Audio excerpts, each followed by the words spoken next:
agad. Ano? Si Ate Ash, bata pa, namatay na agad. Eh kasi nga kinuha na nga siya ni Lord. O ilang taon na ba siya? Eh di 5. 5. 5 years old. Pag namatay ang bata na 5 years old, angel na siya. Buto na siya. Buto, tapos may pakpak. Pagkasama niya si Lord. Nasa heaven na. Nasa heaven, doon kay Lord, kinuha na. Pag namamatay. Pag mamatay ang mga bata, masakit sa puso. Tapos, iiyak ba siya kasi wala na yung, hindi niya kasama mami niya, saka daddy niya.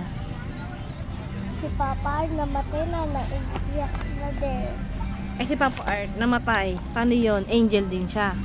O, natunaw na siya, pati naging buto na siya. Naging buto. Kaya siya nabuta. Magiging buto na siya. Oo, Eh di hindi na yung masungit. Kasi wala na si Papa Art. Hindi na masungit yun si Papa Art. Oo, mabait na yun eh. Mabait na yan. Hindi na laging mait ang ulo.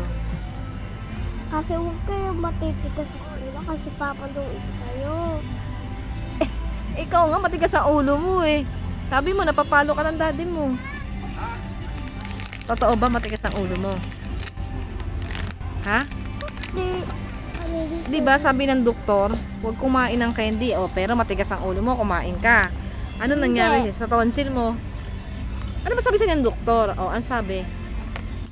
Wala ka ba na matatabis, bebe ha? Tapos ano daw mangyayari pag kumain ng matamis? Masama daw. Masama? Ano mangyayari? Ano sasakit? Kinailason ng mga mamamatay din ako kagaya kay Ate Ash kung buwan na ako ni Lord. Kapag kumain ng candy, mamamatay agad? Hindi, pag kumain ng lason, Huwag kang kakain. mamatay na hindi agad. naman Kagaya ni Ate Ash, kung buwan na ako ni Lord, doon ako matitira. Huwag kang kakain ng laso, nakakamatay nga yun. Hindi ako kumain ng lason, puro pagkain. Ay, ba't ka naman nagka-tonsil? Kasi, puro tonsilin ako. Paano ka naging tonsilin? Kumain ka kasi ng candy, ang pagsakasabi sa akin ng mami mo. Kaya ikaw sumakit ang lalamunan mo. At ikaw kinausap ni doktor. Bakit ganito? Huwag mo sirain yan. Ha?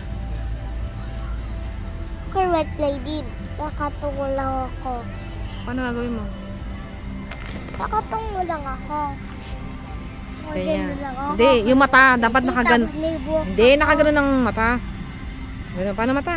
Nakaganon. Yan, ganyan. Yan, ganyan, yan. Nakalabas ang puti. Tapos, pag biglang harap, humarap ka. Paano naharap? Pag umarap ka, gaganon ka. Galingan mo para manalo ka. Lady, nakatungo lang. Tapos mahaba buhok. Yung biga ko Dapat talaga dapat talaga matakot mo sila. Si Ate Ash, pag white lady na, hindi na siya mabubuo. Hindi nga siya white lady, angel nga siya. Kasi nga bata pa. Bata-bata pa si Ate Ash, namatay na agad, no? Ganun nga talaga. Kinuha na nga siya ni Lord. Pag nasakit sa puso yun. Oo. Kaya ikaw, huwag matigas ang ulo. Ang sabi ng doktor, huwag kakain ng matamis para hindi para hindi ano. Sumakit ang lalamunan. Yun. Pag sumakit ng lalamunan, tutusukan ng doktor. Pag namatay anak ko ng lason, nakakaiyak yon. Oo, iiyak. Nakakaiyak. Masakit sa puso. Sakit yun. Masakit yung masasaktan ka. Kukuhanin ako ni Lord. Oo. Kasi kagaya ni Ate Ash, na nakapitira. Oo, ganun yun. Dapat din na kami. Oo, ganun yun. Naintindihan mo? Kaya wag matigas ang Ulo. very good.